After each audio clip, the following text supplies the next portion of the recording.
الحمد للہ رب العالمین والصلاة والسلام علی حبیبہ محمد وعلی آلہ وصحبہ اجمعین۔ رب اشرح لی صدری ویسر لی امری واحلل عقدۃ من لسانی یفقہوا قولی رب زدنی علما۔ السلام علیکم ورحمۃ اللہ وبرکاتہ۔ ترجمہ قرآن کے سلسلے میں آج ہم سورہ بقرہ کی آیت نمبر 62 پڑھیں گے۔ اعوذ باللہ من الشیطان الرجیم، بسم اللہ الرحمن الرحیم۔ ان الذین آمنوا والذین ہادوا والنصارى والصابئین من آمن باللہ والیوم الآخر وعمل صالحا فلہم اجر عند ربہم ولا خوف علیہم ولا هم یحزنون۔ صدق اللہ العظیم۔ انا، بے شک، کل بھی گزرا ہے، انا کا مطلب ہوتا ہے بے شک۔ الذین، جو لوگ، آمنوا، ایمان لائے، اور الذین کا مطلب ہوتا ہے جو لوگ یا جنہوں نے، دو معنی میں اس کے آتے ہیں۔ اور الذین، جو لوگ، ہادو، یہودی ہوئے، اور النصارى، اور نصارہ، اور صابئین، صابی، من، جو، من کا مطلب ہوتا ہے نا سے، تو من کا مطلب ہوتا ہے جو، من جو آمنا، ایمان لائے، باللہ، اللہ پر، اور الیوم، یوم الآخر، الیوم کہتے ہیں دن کو، اور آخر کہتے ہیں آخرت کو، اور عمل کرے، صالحا، نیک، تو لہم، ان کے لیے، اجر ہم، ان کا، عندہ، پاس، رب ہم، ان کا، اور لا، نہیں، خوف، ان کے خوف، علیہم، ان پر، جیسے کل گزرا علیہم، ان پر، علیکم، تم پر، علیہم، ان پر، اور لا، نہیں، کا مطلب ہوتا ہے اور لا کا مطلب ہوتا نہیں، یہ اکثر آتا ہے، اس لیے آپ کو اور لا کا مطلب یاد ہونا چاہیے۔ کا مطلب ہوتا ہے اور، لا کا مطلب ہوتا نہیں۔ ہم، وہ، یحزنون، غمگین ہوں گے۔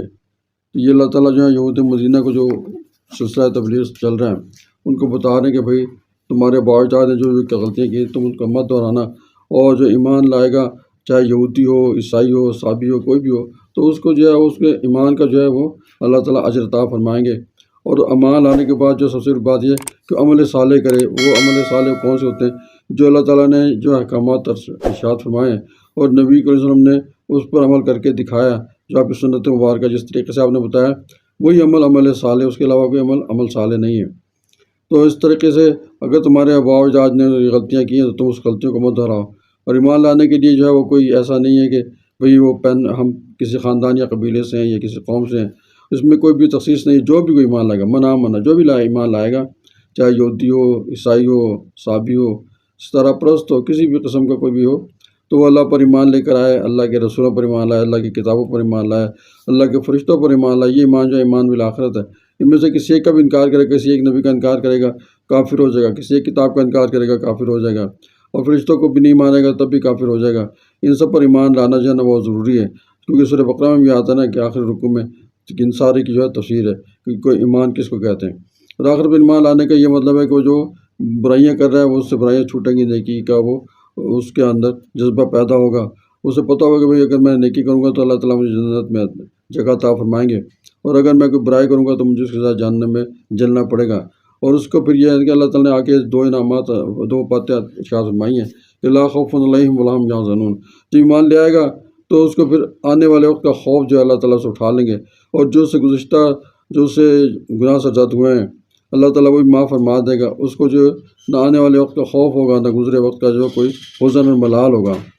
آج ہم یہ دیکھتے ہیں نا کہ انسان، ہمارے زیادہ جو چیزیں انسان کو تنگ کرتی ہیں وہ آنے والے وقت کا خوف ہوتا ہے یا گزرے وقت کا جو غم ہوتا ہے کہ اگر کوئی انسان ہے اس کی نوکر یہ سوچے کہ بھئی میری نوکری چلی جائے گی، کیا ہوگا، یا آنے والے کا وقت خوف اس کو ڈراتا رہتا ہے۔ اس سے کیا ہوتا ہے، اس کی صحت متاثر ہوتی ہے، اور صحت متاثر ہونے سے اس کو بیماریاں لگ جاتی ہیں۔ اور اسی طریقے سے جو اگر کوئی وقت کا کوئی اس نے ایسا کام کرنا تھا، جیسے کوئی پلاٹ 50,000 روپے کا مل رہا اس زمانے میں، اس نے نہیں لیا، اس سے مسنگ ہو گئی، اب وہ جو کروڑوں میں چلا گیا تو اس کو یہ غم ہوگا میرے پاس پیسے بھی تھے، ہر کچھ تھا، وسائل بھی تھے، کاش میں اس کو لے لیتا تو آج جو ہے میں بھی، میرے حالات ٹھیک ہو جاتے، میرا پرسکون زندگی گزارا ہوتا۔ تو یہ ساری چیزیں جب وہ انسان سوچتا ہے تو اس کو پھر کیا ہوتا ہے، اس کی ذہنی ٹینشنیں بڑھتی ہیں، ڈپریشن بڑھتا ہے، اس کے اندر بیماریاں پیدا ہوتی ہیں، اور جو شوگر، بلڈ پریشر، یہ ٹینشن ڈپریشن سے بڑھتے ہیں۔ تو اس میں کیا ہوتا ہے کہ انسان ان چیزوں سے آزاد، اس کو پتہ ہے کہ جو بھی ہو رہا ہے اللہ کی مرضی سے ہو رہا ہے، اللہ کی مرضی کے بغیر تو کوئی پتہ بھی نہیں ہل سکتا۔ تو یہ جو چیزیں انسان کو جب اللہ پر ایمان لاتا ہے تو اللہ تعالیٰ اس کو وہ آنے والے وقت کے خوف سے اور گزشتہ تمام ہر قسم کے غم سے وہ بچ جاتا ہے۔ تو یہ جو زندگی ہے یہ تو عارضی زندگی ہے، اس میں انسان نے جتنا بھی رہنا ہے، جتنا بھی کما لے گا، آخر جب سب کچھ جو ہے وہ یہیں پر چھوڑ کے چلے جانا ہے۔ تو ہمیں جو ہے وہ ایمان اور پہ استقامت اللہ عطا فرمائے، اور یہ جو ہے نا ایمان پہ جو استقامت ہوتی ہے انسان قناعت کی زندگی گزارتا ہے، اس کو پتہ ہے کہ میرا سب کچھ اللہ تعالیٰ کی قبضہ قدرت میں ہے، تمام اختیار اللہ کے قبضہ قدرت میں ہے، تو اللہ پر ایمان لاتا ہے، اللہ پہ بھروسہ کرتا ہے، وہ اپنی طرف سے کوشش کرتا رہتا ہے کہ میں جتنا بھی عمل کر سکتا ہوں اتنا کروں تو میں اللہ تعالیٰ کو راضی کر لوں، اللہ کی رضا کے لیے کام کرنے کی کوشش کرتا ہے، محمد رسول اللہ کے بتائے ہوئے طریقوں پر عمل کرتا ہے، سنت مبارک پر عمل کرتا ہے۔ تو جو طریقہ کار نبی کریم صلی اللہ علیہ وسلم اس طریقے پر جو عمل کرے گا تو اس کے اعمال جو اعمال صالح کہلائیں گے، جو اعمال صالح ہوں گے تو اس کے لیے باعث نجات ہوں گے۔ اللہ تعالیٰ ہمیں بھی نبی کریم صلی اللہ علیہ وسلم کی کامل اتباع عطا فرمائے، اور ہر طریقے کے جو آنے والے خوف سے اور گزشتہ غم سے اللہ تعالیٰ ہمیں اپنی پناہ میں رکھے۔ اللہ کی توفیق سے، اللہ کی مہربانی سے یہ وقت گزرتا ہے۔ اللہ تعالیٰ بس پرسکون زندگی عطا فرمائے، قناعت والی زندگی عطا فرمائے۔ سبحان ربک رب العزت عما یصفون وسلام علی المرسلین والحمد للہ رب العالمین۔